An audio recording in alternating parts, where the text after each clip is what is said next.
Umalis na sa Scarborough Shoal ang floating platform na 3 linggong nanatili sa lugar. Tinawag naman ng Chinese Embassy na mission complete ang umunay isinagawang scientific research sa lugar. Yan ang ulat ni Patrick De Jesus.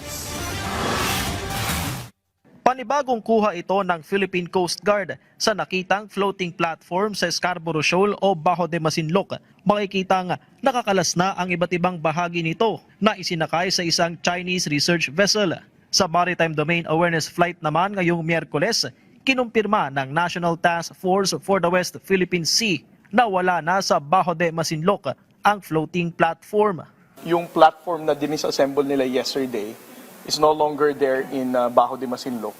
And the Chinese research vessel na nagtutow nung platform na yun for so many days already, wala na rin sa Bajo de Masinloc. 3 linggo na natili sa Scarborough Shoal ang floating platform mula ng unang mamonitor noong May 25. Gayunman, nasa lugar pa rin ang mga inilagay na boya, communication equipment gaya ng antena at isang service vessel.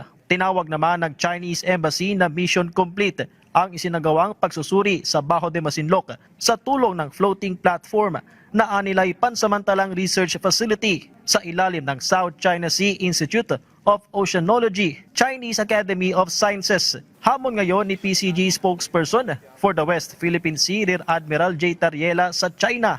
Ilabas ang mga nakuhang data kung totoong para sa marine scientific research ang naging aktibidad ng floating platform.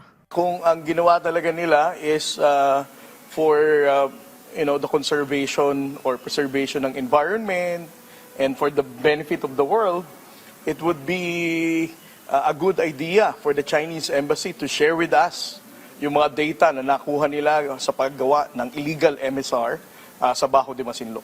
Iginiit ng National Task Force for the West Philippine Sea na tanging ang Pilipinas lamang ang may karapatan at jurisdiksyon sa Bajo de Masinloc. Kaya't ipagpapatuloy ng mga kinaukulang ahensya ng gobyerno ang pagpapatrolya at iba pang aktibidad na naayon sa batas. Patrick De Jesus para sa Bayan.